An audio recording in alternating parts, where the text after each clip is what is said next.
Just about to get started, everybody. Please find your seats. Thank you so much for coming. Welcome. My name is Zachary Taby. I'm a librarian here at the Northeast Harbor Library. Before we get started, I just wanted to share that we're able to offer programs like this for free all year round, thanks to the generosity of our donors and the vibrant creative community on this island. This is the first of 4 summer lectures with the MDI Historical Society. If you'd like to see more about the library's upcoming programs, please subscribe to our weekly newsletter. There is a sheet on that table right near the door, along with some wonderful materials from the Historical Society and the new edition of Chebacco. Now to introduce tonight's speaker, I'd like to pass things over to Rainey Bench, the Executive Director of the Mount Desert Island Historical Society.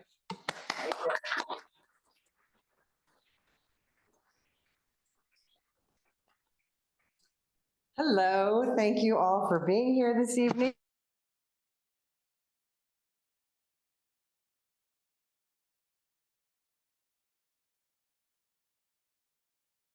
Thanks to Zach and all the team here for being so welcoming for us. We have extensive partnerships with all of the libraries every other week throughout the entire season. So if you're interested, we have a list of our programs at the back. We share the same values as the libraries. We are stewards of island history, not owners. Everything we do is free and open to the public and accessible to everyone. So all of our programming is free, and that is also, as Zach mentioned, thanks to amazing donors that we have supporting us. So just a couple of quick shout outs. I do have the full public program series that's at the back if you want to grab one. It's also on our website. And then coming up, I'm actually going to be giving a lecture in Southwest Harbor at the Public Library on Tuesday, June 25th about our housing history and how that informs our future. So you're welcome to join us for that conversation there at the Southwest Harbor Public Library. And then finally, I just want to mention we, for the first time, are doing program surveys to get feedback on your thoughts. I know everybody's like surveyed out all the time, but we're just doing it for 1 year. And we would really appreciate your feedback. It helps us understand the best times to offer the type of subject material you'd be interested in, and then feedback for our services. And so we can constantly try to offer things you're interested in. So the MDI Historical Society produces a journal every year called Chebacco, which is named after one of the first European boats to bring settlers up Somes Sound and into the village of what became Somesville. Each year we produce this journal. There's about 12 articles of new scholarship written by community historians who volunteer their time and their expertise and their perspectives to be able to write about these different topics on the island. So this year the theme was MDI inspired. I think it's incredible that this 108 square mile island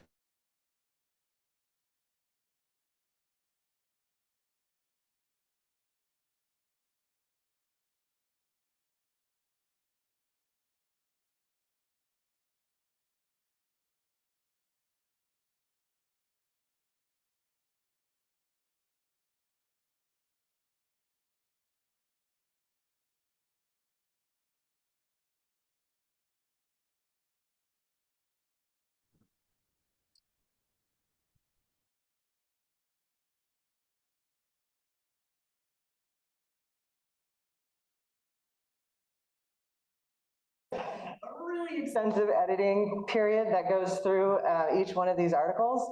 So as you have an opportunity to hear from the authors through these public programs, know that you'll get a little bit of a summary of the article. So if you haven't read it, it gives you a nice bit of information, but it also allows you to have access to the information that had to get cut. And so it will enhance that for you. So tonight, I'm really excited to introduce Carl Little, who is going to be talking about Cabot Wheelwright in his article.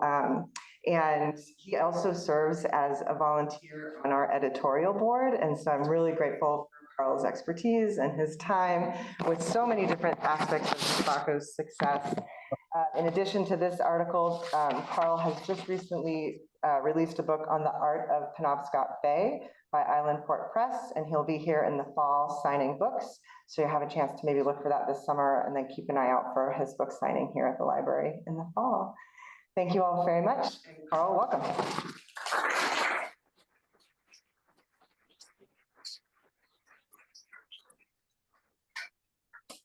Yeah, darkness at noon, they used to call it at Dartmouth, the slideshow. Thanks to the Northeast Harbor Library, Amy Weishart presiding, and the MDI Historical Society, Rainey Bench presiding, for organizing this talk. Kudos to the library and the society for championing, I sound like, what's his name there? You know what I'm talking about. Championing the cultural history of this island. And I also want to thank Zach for doing the AV. I'm pleased to be able to share some of my findings and a few outtakes from a fairly deep dive into the life of Mary Cabot Wheelwright, drawing from my essay in the 2024 edition of Chebacco. I want to acknowledge upfront the editing and fine-tuning of Catherine Schmidt, Eloise Schultz, and Rainey Bench. See if I can find this here. There we go. I also want to thank Leatrice Armstrong, author of this outstanding biography of Wheelwright, published in 2016 by the Wheelwright Museum of the American Indian in Santa Fe. I cribbed a lot from her account of Wheelwright's life and turned to her for help with images for the article. She also met with my surrogate, former MDI Historical Society Director Tim Garrity, at the Wheelwright Museum to help identify photographs related to Wheelwright's life in Maine. In her preface to the book, Armstrong touches on the highlights of the life she will present in her forthright and compelling biography. A portrait takes shape of a wealthy Boston-born and raised woman whose life bridged the 19th and 20th centuries. Amidst this summary of Wheelwright's life, Armstrong notes her subject's lifelong connections to Mount Desert Island. Summer she spent sailing her yacht off the coast of Maine, she writes, living in her family vacation cottage, other side in Northeast Harbor, and later in a small cottage called the White Hen on Sutton's Island. Maine served as a place of retreat and relaxation. As Wheelwright wrote in her unpublished memoir, Journey Toward Understanding, my particular release and joy in the East was sailing and cruising on the sea in the summer. At the same time, Wheelwright's seasonal homes provided opportunities to further her exploration of the cultures of indigenous people, an enduring quest that, as you will see, connected the desert and the sea. This is Rockwell Kent designed this bookplate for Wheelwright sometime in the early 1920s. In 1882, when Wheelwright was 4 years old, one of the most celebrated artists of the time, Frank Duveneck, painted her portrait.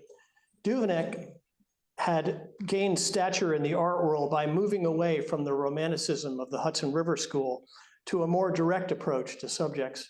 A sought-after portraitist, he was known for his renderings of society figures. The same year this portrait was painted, Wheelwright had her first experience on a sailboat. In an undated typed memoir, Early Yachting Days at Northeast Harbor, she noted that she began sailing at the age of 4, quote, tied by a rope to the mast of my father's little yacht, Sylph, off the coast of Beverly Farms in the North Shore region of Massachusetts. Imagining the diminutive figure in the Duveneck painting, roped to a mast, is at once remarkable and somewhat disturbing. This is Duveneck's Mary Cabot Wheelwright, 1882, from the Brooklyn Museum. And I might mention, this is a really large portrait. It actually measures 50 high by 33 wide. It was Sylph that led the Wheelwright family to establish seasonal roots in Maine. In the summer of 1897, Andrew Wheelwright, a wealthy Bostonian, avid yachtsman, arrived in Northeast Harbor with his wife on a cruise aboard that yacht. And according to his daughter, quote, fell in love with it at first sight and bought his point of land as soon as he could do so from Mr. Joseph H. Curtis of Boston. The Wheelwrights turned to local architect Frederick Lincoln Savage to design a house. Celebrated for his shingle-style residences, Savage built a 3-story, 10,000 square foot cottage. Oh, I'm sure, a I'm large sure, hall, but a parlor, you know, that doesn't mean, many rooms. This is a photograph of Frederick Savage in his studio in Bar Harbor around 1898. The family joined the rusticators, their lives centered around sailing. Mary Wheelwright's recollections of yachting days in Maine include invocations of specific vessels and voyages and rowing. We all rowed a lot in those days, and the harbor was quite a meeting place at sunset time. Kind of a nice thing to think about. Wheelwright also recalled J.P. Morgan's 180-foot-long steamer Corsair arriving in the harbor with great fanfare. She remembered Loring Kimball's father's fascinating old marine store smelling of all tarry seafaring things, and the busy little Islesford steamer making her daily tour from island to island and to the wharf at Northeast Harbor. Good lobstering in the harbor, and passersby jeering at sloops and catboats stuck on the Bear Island ledge. Soon after setting down seasonal routes, Wheelwright's father bought half the shares in the Fanny Earl, a small coasting schooner built by Eugene Stanley in front of his house on Sutton Island. So for many years, we had great fun with her, Wheelwright recounted, and father avoided the care of a yacht. Larger vessels did, however, come along, starting with Hesper, measuring 104 feet long. The 1884 pilot boat, number 5, was the largest under the American flag and the fastest of the Boston fleet. Mr. Wheelwright purchased the ship in 1901 and took her to Maine. With Frank Sperling from Islesford as captain, the Wheelwrights cruised up and down the Maine coast on Hesper. After her parents died, Wheelwright sailed with Sperling to Nova Scotia and into Passamaquoddy Bay. Quote, "With its tides," she wrote, "which made sailing without power quite exciting." This wood engraving records the September, it's by J. Davidson. It records the September 26, 1889 race off Boston Harbor between Hesper on the right and the fishing schooner Fredonia, which was owned by John Malcolm Forbes. The race was for $6,000. The Fredonia won. Wheelwright concludes her early yachting days at Northeast Harbor with an eloquent and heartfelt complaint. She felt that the addition of motors to sailboats ruined the, quote, "wonderful and restful quiet of the sea at Northeast Harbor." She preferred, quote, "no sounds but the creak of oars or flap of sail and the voices of the talking tide against the roads." She also believed that being able to motor diminished the romance of the sea. "If sailing boats have power, there is little art in sailing them," she wrote. "It isn't by making everything easy that life is more interesting," Wheelwright mused. "It's the game that man played with wind and sea that was fascinating and bred patience, ingenuity, and skill that was as wonderful as that of a great pianist." After her parents died, her father in 1908, her mother in 1917, Wheelwright came out from under their shadow and became the adventuresome figure that is now her recognized persona. In 1919, at age 41, she made her first solo trip to the Southwest. She had been to California with her parents in 1897 and traversed the Grand Canyon on horseback with friends in 1914. On her early forays, Wheelwright stayed at the San Gabriel Ranch on the banks of the Rio Grande in Alcalde, New Mexico. This dude ranch offered guided camping trips, which Wheelwright enjoyed. Smitten with desert life, she purchased Los Luceros, the Stars in English, an historic hacienda located north of Alcalde on the Rio Grande River. She spent part of nearly every year in residence there for the rest of her life. The hacienda was designated an historic site in 2019. This is what it looks like today.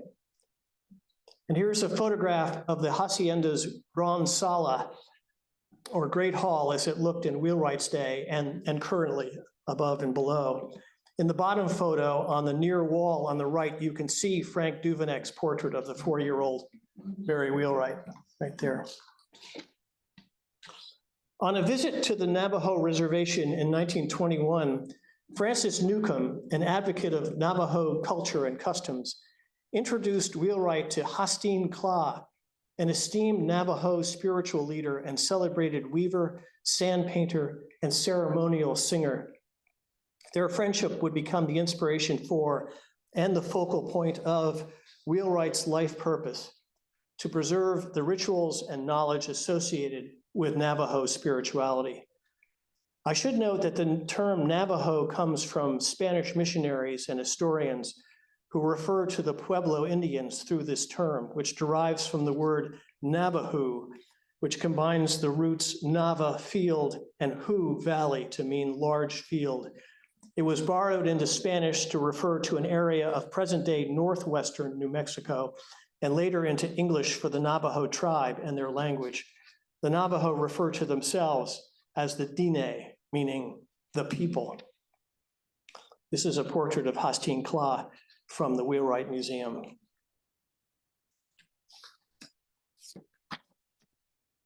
Francis Newcomb played a key role in Wheelwright's efforts to understand the Navajo, drawing on her extensive connections with the tribe, including her close ties to Klah, a biography of whom she published in 1964. She studied the sand paintings in the Navajo ceremonies and drew them from memory. These efforts led to a number of publications and the eventual creation of the Wheelwright Museum of the American Indian in Santa Fe. This is a photo of Hastiin Klah with Newcomb, probably at Los Lucheros around 1935, again from the Wheelwright Museum. Having gradually earned the trust of Klah and others, Newcomb was allowed to observe rituals from which non-Indians had been strictly excluded. These included sand painting ceremonies in which complex colored patterns were painstakingly rendered in sand, then promptly destroyed at the end of the ceremony. At first, as a silent observer, she memorized features of the sand paintings, then made drawings afterwards.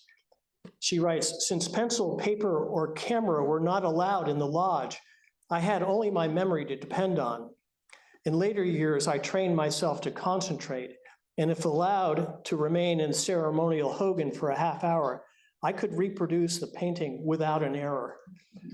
With Klah's and others' approval, she gained increasing access and was eventually permitted to record about 500 sand paintings, which she recreated in paint on board. Some Navajos opposed this, condemning it as sacrilege, but Klah consented cautiously. 44 of these were reproduced in her first book, Sand Paintings of the Navajo Shooting Chant, 1937, while other paintings of her were preserved and are now exhibited in the Wheelwright Museum. While respectful of the rituals and traditions of the Navajo, Newcomb also helped them cope with the diseases introduced by whites, often traveling to remote hogans, the traditional dwellings of the Navajo, to provide modern medicines. She became known as Atse Ashan, or medicine woman. This is one of Newcomb's remarkable drawings of a sand painting made from memory. Klah often accompanied Wheelwright during her many sojourns in the Southwest, but he also came to Maine as her guest. His trip to Northeast Harbor in 1931 is among the most memorable episodes in Armstrong's biography and provides a direct connection between the two lodestars of Wheelwright's life, the desert and the sea. Part of Wheelwright's motive for bringing Klah to Maine was to increase his stature among the Navajo. At about this time, she wrote, "When Klah was doing so much and giving me information on where to find certain ceremonials and the proper medicine man for each one, I decided I would give him great pleasure by bringing him to the Atlantic Ocean. It would give him great prestige among the Indians to have visited both the Pacific and Atlantic." The trip east was not without challenges. Francis Newcomb recounted how from Wisconsin to Northeast Harbor, Klah and his nephew and apprentice, Clyde Bale, were, quote, classed as colored and could enter very few dining places and no hotels whatsoever. During their 2-week stay with Wheelwright in Northeast Harbor, the two Navajo men lodged in a nearby boathouse, accommodations that, according to their host, allowed them to be independent. But they ate with us, she noted. Wheelwright described her guests' costume as follows. Klah wore his traditional dress of cotton trousers and lovely velveteen blouse, his silver necklace and belt, and looked wonderful against the background of the Maine woods. Klah spent time wandering among the spruce trees and studying local flora, but he was especially fascinated by the sea. Newcomb recounted how one day he asked her for a glass fruit jar and then waded knee-deep into the water, stooped and filled it with the sand, pebbles, and crushed shell that was under the water.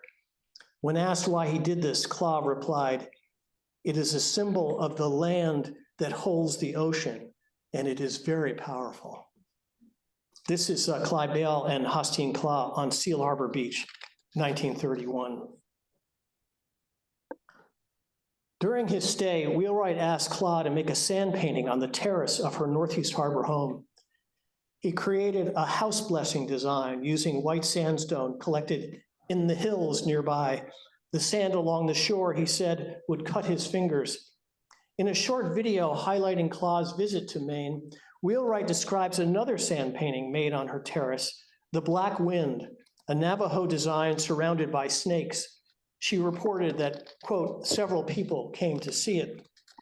They protected the sand painting from a north wind for several days using a barrier of chairs and so forth. Klah, she reports, was fascinated with the wild animal tracks that appeared on his sand painting, including a snake, which meant the snake, you see, had answered the sand painting, quote. Here is Klah with a sand painting tapestry. The 8-foot by 8-foot tapestry is titled Angled Corn with Holy People, Night Wave Ceremony, and dates from the early 1930s. Made of hand-spun wool with indigenous and aniline dyes, the tapestry is from the Dr. Howard and Catherine Cockrell collection in Arkansas. It was Francis Newcomb who suggested Klah might consider weaving monumental rugs that would replicate ceremonial sand paintings. Reluctant at first, he eventually agreed, providing that they would be displayed respectfully as wall tapestries, not as rugs to be walked on. Klah's first such tapestry was purchased by the wife of King Gillette, who had made a fortune from his invention of a razor with disposable blades, the iconic Gillette razor. Klah's second tapestry was purchased by Mary Wheelwright. By the time of his death in 1937, Klah had woven 25 large tapestries based on ceremonial sand paintings. In the same video, Wheelwright mentions that her cousin, Mrs. Ray Slater Murphy, who had been to one of Klah's ceremonies in New Mexico, invited the group to a Japanese tea ceremony in her genuine tea house in Seal Harbor, overseen by a Japanese tea master. Klah was entirely at ease and enjoyed the Japanese ceremonial eating, which came naturally to him, she relates. When they returned to Wheelwright's house, Klah told her that he was sure his great god, Begochiti, was in Maine because it smelled so sweet. Left to right here, Robin, that's James Murphy, Hastiin Klah, and then Ray Murphy, and then Clyde Bale seated at the Japanese tea ceremony at the Murphy's Tea House in Seal Harbor. Alice Murphy gave me that photo. Wheelwright also took Klah and Bale sailing. They were frightened at first, she related, but about a fortnight before they left, they were going out on my schooner and enjoying it intensely when the spray flew over them. This is Mary Wheelwright rowing Clyde and Hastiin Klah in Northeast Harbor, 1931. One evening during the visit, Wheelwright organized a reception for Klah. The names of the guests look like a page of who's who from Boston, Newcomb recounted. Klah and Bale provided the entertainment, the former singing while the latter beat a drum. Wheelwright spoke about the vibrancy of Navajo religion, and Newcomb shared some of her sand painting sketches. As I gazed at the polite faces and the fixed smiles of the guests, Newcomb recounted, "I realized that this was just another lecture to most of them and carried no special meaning." Certain aspects of Wheelwright's and Klah's relationship, and specifically the visit to Northeast Harbor, smack of exploitation, a wealthy woman showing off her Indian. On the other hand, she had enormous respect and love for him, quote, "for his real goodness, generosity, and holiness, for there is no other word for it," as she wrote. Klah, in turn, accepted the attentions of this unconventional Bostonian who, like him, wanted to preserve his culture. Anthropologist Gladys Reichard noted that Klah valued our technical devices for preservation, writing, painting in watercolor, phonograph recording, and not only cooperated with recorders, but even urged that the teaching be made permanent. Wheelwright's interest in indigenous cultures included the Wabanaki. Working with Maine author and anthropologist Fanny Hardy Ekstrom, she collected Wabanaki artwork. Ekstrom, who had learned from some of their languages and wrote about the Penobscot on many occasions, served as an agent for acquiring items for Wainwright. The Northeast Harbor Library's archives includes a copy of the correspondence of the two women, which Wheelwright saved. In those letters, Ekstrom reported on her efforts to purchase items on behalf of Wheelwright, recounting her road trips to Washington County in search of baskets and crooked knives, canoes, even wigwams. "Funny stuff, this collecting," Ekstrom wrote. "It doesn't matter what you start out to get. The result is always the same, that the chief pleasure in it is the work of it." Wheelwright donated a large part of her Wabanaki collection to what was then the Abbe Museum of Stone Age Antiquities in Bar Harbor in 1931. In the catalog of the collection, The Handicrafts of the Modern Indians of Maine, first published in 1932, Ekstrom carefully described each object, including this birch bark box made by Toma Joseph, a Passamaquoddy artist. It's made from birch bark, ash, iron nails, and pine from the Abbe Museum's collection, a gift of Mary Wheelwright. Ekstrom shared Wheelwright's fascination with indigenous medicine men. Her book, Old John Neptune and Other Maine Indian Shamans, 1945, which was dedicated to Wheelwright, looks at the life of Neptune, shaman and governor and hereditary chief of the Penobscot tribe. On a recent Maine Calling segment, you may have heard this, Maine basket makers Teresa Secord and Jeremy Fry both credited the Abbe Museum with supporting their work over the years by showing and selling it. I like to think Ekstrom's collecting and Wheelwright's gift of the Wabanaki work to the museum helped pave the way to the recent appreciation of Maine's indigenous artists, including the landmark exhibition Jeremy Frey Woven, currently at the Portland Museum of Art. These are two pieces I saw the show the other day. It's just unbelievable. These are two pieces from the show, which runs through September 15th. On the left is Basket with Cover, 2003, ash, sweetgrass, and synthetic dyes from the collection of the Smithsonian's National Museum of the American Indian. And on the right is Watchful Spirit, 2022, ash, porcupine quills, sweetgrass, and dye from the Denver Art Museum, which commissioned its creation.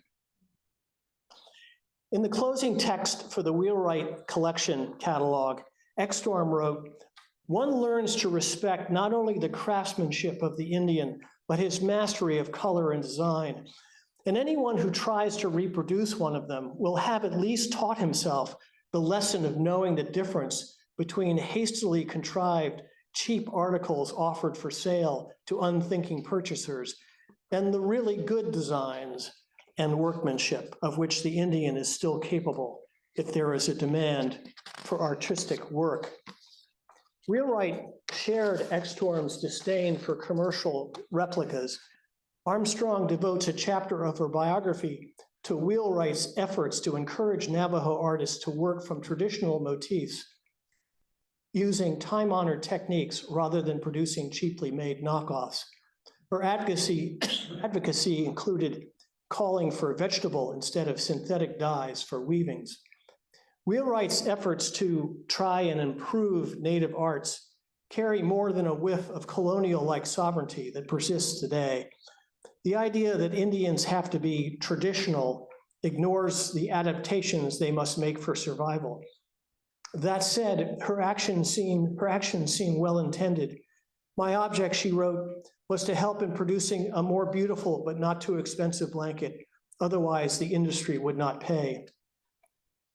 Wheelwright's contributions to Navajo art were highlighted in the exhibition Forgotten Connections, Maine's Role in the Navajo Textile Trade, 1880-1930 at the University of Maine's Hudson Museum in 1990.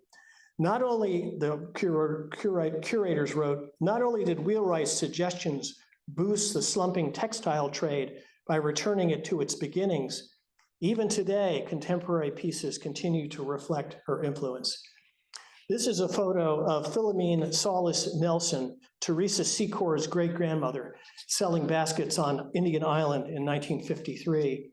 Secor has written, ours is a community art form in that the mentoring and the economy surrounding the traditional materials access takes place within the Wabanaki community. In her advocacy work as the head of the Maine Indian Basket Makers Alliance, Secor helped organize mentor basket makers who then helped bring forward a new generation of basket makers in the Passamaquoddy, Penobscot, Maliseet, and Micmac tribes. Wheelwright contributed to the Northeast Harbor and greater Mount Desert Island community in a number of ways, mostly within the purview of a wealthy summer resident. In her book, The Gentle Americans, Biography of a Breed, 1965, cultural historian Helen Howe mentions Wheelwright's support on many levels of the Maine Seacoast mission, where she conveyed care for isolated islanders similar to that shown for the Navajo. She also supported this library and, as mentioned, donated much of her Wabanaki collection to the Abbe Museum. When she needed money to build a museum in Santa Fe, Wheelwright raised part of it by selling her parents' home in Northeast Harbor. She also sold Navajo craftwork in carry-on shops, kind of like thrift shops, in Boston and Northeast Harbor to support charities for the Navajo. This is the carry-on shop ad in the directory and handbook of Northeast Harbor, Bar Harbor, Soamesville, and adjacent islands from 1951. After the sale of Other Side, Sutton Island became Wheelwright's main home. Her connection to the island had begun when her father built her a one-room tea house on the North Shore in 1895. According to George Payne, Sutton Island historian, Wheelwright often teed there until she purchased the White Hen with 9 acres of land from the Rice family in 1919. Payne also relates that Wheelwright sold the tea house in 1930 to Nelson Rockefeller and John French Jr., Dartmouth classmates, who then gave it to Ernest Hopkins, the former college president, who lived in Manset in the summer. This is the White Hen, Wheelwright's home, around 1939. According to Wheelwright's biographer, Armstrong, the White Hen got its name from the way it sat on the ground. I love that. Throughout her life, Wheelwright sought out the company of writers and artists, including novelist and poet Rachel Field, poet Abby Houston Evans, and painter and printmaker Ruth Starr Rose, all of whom spent time with her on Sutton Island. The last named, Ruth Starr Rose, represents one of those tangents I was tempted to follow as I researched this essay. I had never heard of her and was fascinated to learn that, like Wheelwright, Rose had been devoted to another culture. She is best known for her paintings of African Americans in Maryland in the 1930s and 1940s. This is a photo of Rose with one of her lithographs, Bound for Glory, from around 1940. It's fodder for another article someday. Rachel Field had a home on Sutton Island and was close friends with Wheelwright. Indeed, according to the aforementioned Helen Howe, Wheelwright had told Field that she was going to leave her the White Hen in her will, little thinking that the much younger woman would predecease her by many years.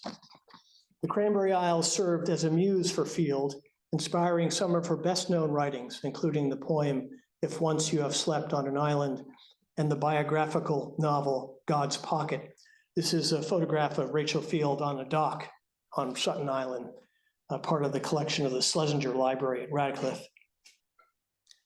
Born in Bristol, Maine, Abbe Houston Evans had been Edna St. Vincent Millay's Sunday school teacher in Camden and gained national recognition for her verse, which poet Louise Bourgain compared to that of Gerard Manley Hopkins and Emily Dickinson. I inherited a love of her poetry from my uncle, the painter William Keenbush, who championed her work and was instrumental in her receiving the Maine State Award in the 1960s. Evans's poem, For One Without Fear, is an elegy for Wheelwright, who died on Sutton Island from coronary thrombosis on July 29, 1958, at age 79. In the poem, Evans grieves the sudden loss of her friend. The verse ends with this salute to Wheelwright in her home in Maine. Left back in time, along with us, the things she knew, the fog, the sun, the desert, and the sea. In the long-lived, swift, relinquished room with the shut book lying and the Hittite seals, with its dead honest word, the worn and handled pebble speaks of her. Evans read this poem, which appears in her final book, Fact of Crystal, 1963, at the Library of Congress on January 22nd, 1964, and you can find that online. It's quite wonderful. She continued to visit the White Hen as a guest of Anita Boardman, to whom Wheelwright left her house. And I really wasn't able to find out anything about Anita Boardman. One of Wheelwright's island neighbors, Rosamond Lamb, described Wheelwright's final leave-taking from Sutton. It was a very foggy day, she wrote, and her little motorboat came up to the float, and they carried the coffin down and put it on the boat, and she steamed out into the fog, and it was really just what she would have liked. Could anything be more appropriate for Mary than just to go out into the void like that in the deep fog, just by herself in a boat? This is I probably can't read it, but it's the brief obituary of the Sutton Island authoress that appeared in the local papers. Wheelwright makes a number of appearances in Daniel Payne's Orion on the Dunes, a biography of Henry Beston, published in 2016. She hosted author and naturalist Beston and his wife, writer Elizabeth Coatsworth, at her homes in New Mexico and in Maine.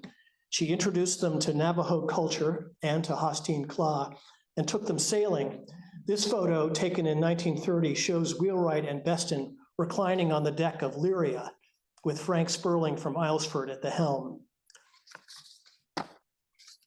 Beston dedicated what is perhaps his most important book, The Outermost House, 1928, to Wheelwright. It's a fitting tribute. They shared a love of nature and a need to remove themselves from the so-called civilized world. Wheelwright traced her passion for the natural world to her Cabot ancestors. Quote, "My mother's family for a good many generations had a strong interest in nature and a need to get away from civilization, if possible to some place that was virgin, that had never been explored," she wrote. For that reason, she felt her family expressed no surprise in her embracing a primitive people, although her Boston peers may not have understood her infatuation. "My feeling is that people are moved too much by theory and so-called science," she observed, "and too little by warmth, enthusiasm, and the intuition that makes one man different from another man." Wheelwright embraced life outdoors. The feeling of being part of the earth when you slept on it night after night was an enormous experience, she wrote. It made it so much more possible to understand the connection, intimate and consoling, of the Indian to his earth. We have put so much between us and the earth. This photo shows Clara Bentley, Mary Wheelwright, and Orville Cox at the Newcomb Trading Post in Navajo, New Mexico, around 1925. I'll get over those fur coats. Yeah, I mean, no. As I noted in my essay in Chebacco, Chebacco. Southwest Harbor resident Alberta Willie first led me to Mary Wheelwright through an album she had been given, which featured photographs of Klah's visit to Northeast Harbor. At my suggestion, Willie gave the album to the Wheelwright Museum in Santa Fe, its rightful home. Interesting to note that Alberta's son, Tom Willie, a documentary filmmaker, made this 2018 film about nationally recognized Passamaquoddy artist David Moses Bridges. It offers a very moving account of Bridges' fight to preserve his heritage, culture, and family while facing cancer. And I can't recommend it enough. It's a beautiful film. In honor of Pride Month, I wanted to share with you my recent discovery that Wheelwright's life story has found a place in queer history. In the fall 2019 edition of El Palacio, a magazine devoted to the art, history, and culture of the Southwest, writer Ethan Ortega relates, there is no documentation that Wheelwright's sexuality strayed from cultural norms at the time. However, there is clear evidence that her gender expression did. After establishing roots in New Mexico, Wheelwright publicly embraced roles considered to be both masculine and feminine, stating that, quote, it was possible to be a good sport and also drink tea. After purchasing a weaving by Hastiin Klah in 1921, Ortega writes, Wheelwright developed a friendship with the artist. As a teenager, and I find this just fascinating, Klah was recognized as, and I don't know how to pronounce this, but Nadlihi, which is a third gender or non-binary term used by the Navajo. Francis Newcomb wrote that the Navajo believed Klah to be honored by the gods and to possess unusual mental capacity, combining both male and female attributes. He was expected to master all the knowledge, skill, and leadership of a man, and also all the skills, ability, and intuition of a woman. Klah, during his lifetime, lived up to those expectations in every way. As a third gender individual, Klah was able to provide a perspective encompassing both male and female cultural traditions. Between 1931 and 1937, Klah visited Los Lucheros regularly and collaborated with Wheelwright to create a museum focused on documenting and preserving Navajo culture. Together, they created the Wheelwright Museum of the American Indian. This is a photo of Hastiin Klah with Mary Wheelwright taken by Francis Newcomb in Phoenix around 1928. And this is a view of the Wheelwright Museum of the American Indian.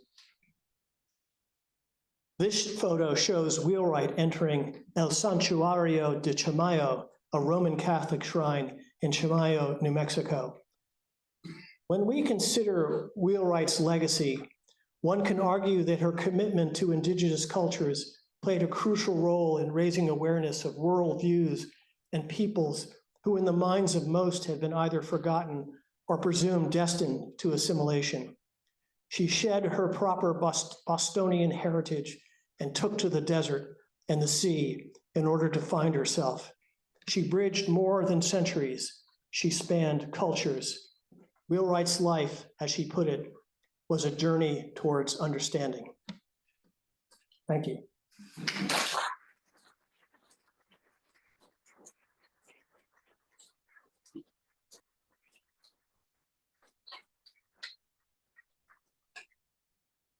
Questions? I really have to recommend the Armstrong biography if you want to know a lot about Mary Wheelwright. It's really wonderful, both the positive and the negative. She was a very interesting individual, and she had some habits that rubbed people very wrong. She had a habit of giving people nicknames, which drove some people nuts. So there's some wonderful accounts of that in the book. But she was a very, very interesting. Did anybody here know of her before this, or yeah? I ran across her because I was writing a play about Maria Chabot and her relationship with Georgia O'Keeffe. Right. And in fact, there's a show that's touring New Mexico right now that I wrote, and Wheelwright is actually sort of the narrator. Oh, wow. Based on the letters between Georgia O'Keeffe and Maria Chabot. But she really took a lot of women under her wing. young, either lesbian women or widowed women that never remarried, single young women. She supported them financially, mentored them, and Maria was, she was scheduled to sort of inherit that ranch. I remember that. Yeah, but I suspect she may have been autistic. That nickname thing is a trait of autism. Ah, And then also the gender ambiguity, and the fact she didn't seem to ever have partners or anything. yeah. I don't know, there's just things about her that made me wonder if she was on the spectrum. Interesting. Did somebody else? Yeah. Carl, many decades ago, we had an electrician that came and he was telling me that when he was a young man, apprentice electrician, he was called to the other side Yeah. to fix a electrical line that was going to the water. And there was a cocktail party taking place at the house. And that Klah was in full headdress. And he thought it was maybe eagle feather. Is that possible? Yeah, yeah. Well, this is interesting because the album that Alberta Willie brought to me and wanted to know what it was. It's an album of photographs of Klah's visit to Northeast Harbor. And one of the things that really struck me, but I couldn't get it for the article, was some photographs of Klah actually doing the sand painting on the terrace. And I was told by the museum that they're not allowed to show those because it was something that you didn't do. It really was sacrilegious in a way. I mean, Klah did it as a friend of Mary Wheelwright's, but you can tell from the accounts I gave, she'd have her friends over to look at it, and this was a no-no. And so they wouldn't allow me to, they're great photos. I mean, Klah in his dress, out and, like overlooking the harbor doing, making the sand painting, my God. And so I suggested to Alberta that the album should definitely go to the museum, which he did. But in your research, did you ever find a photograph of the house? We have looked and never found it. No, and I couldn't under Charles Savage, nothing that I could, I'm sure there's something somewhere. Everybody's been looking and nobody's ever found it. Yeah. And it doesn't make any sense. Yeah. The house has been photographed. And he was such a major architect and no, it's the same thing with that Anita Boardman, who Wheelwright left her house to. I can't find anything about her. I mean, little snippets here and there, but not like an obituary, or we'd really like to know. I spent my childhood with her. What's that? I spent my childhood with her. With Anita Boardman? Yeah. Well, there we go. Here it is. Tell us about her. She was a wonderful woman.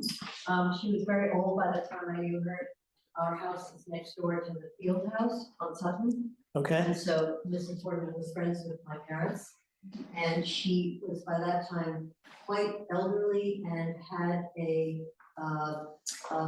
female companion named Alice Washburn, who used to go sailing with her. Wow. And took care of her and was an extraordinary woman in her own right.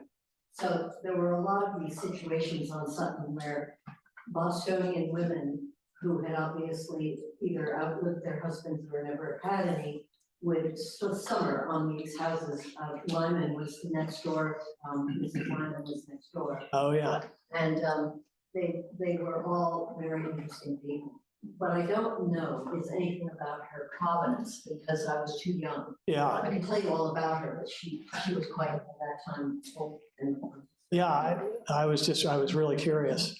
It's an incredible island because another one of my favorite poets spent time out there, Hortense Flexner, who was a friend of Margaret Yersinar's. she And taught me how to make gingerbread. damn.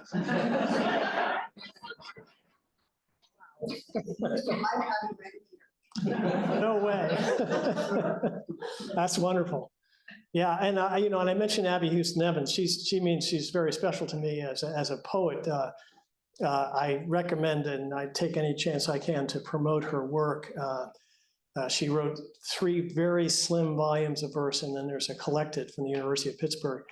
But she is a terrific poet, and if I'd had time, there's one of my favorite poems of hers is called Northern Lights over Sutton Island. It's just this description, just like what we've had recently, it's just the sky is alive. And anyway, any other questions or? Sure. Just to be clear, so it was just the one summer and the one visit that she brought her Navajo friends? Yes, yeah. And every other summer she would return from New Mexico, yes, and have her other artist friends, but now it was just that once. yes. Klah only came that one time. And then she, yeah, and that was in the summer, but she generally spent summers in Maine and the winter in New Mexico. Yeah, Can you explain the sand paintings a little bit more?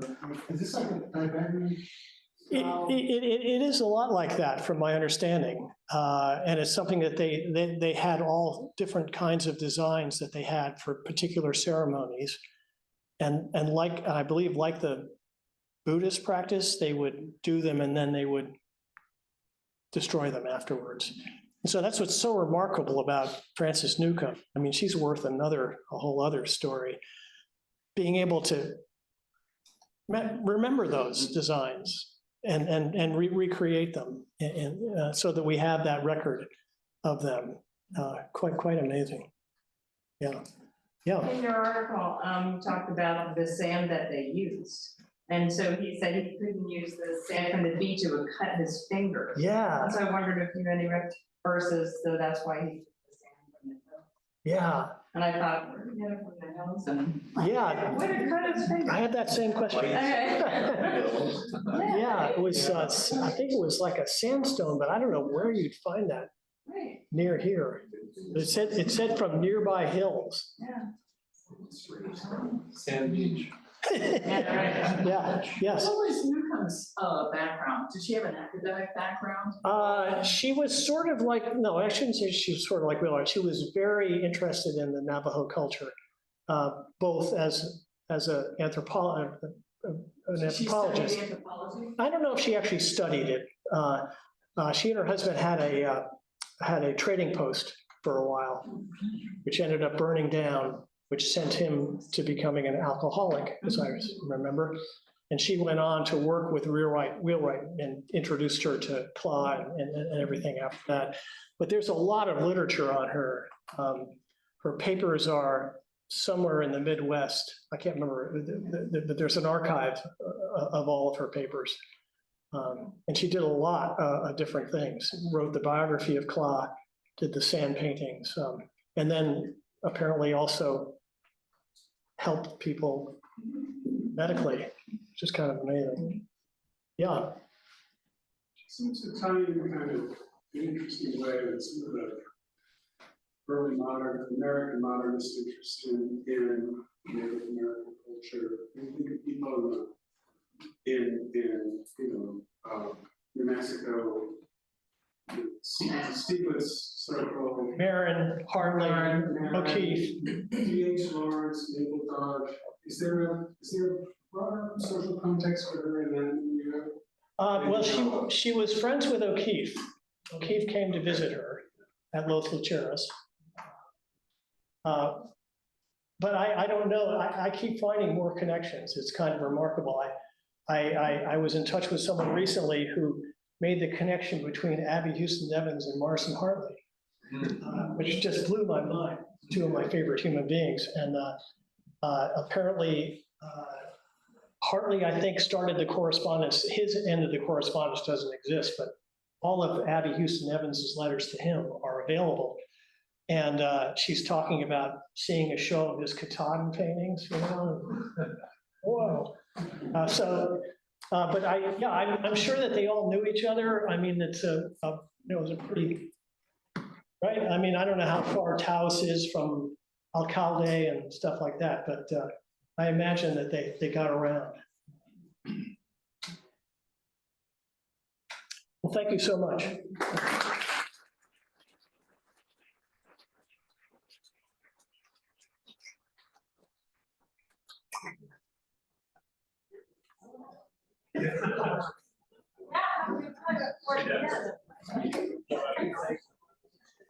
Great. Thanks.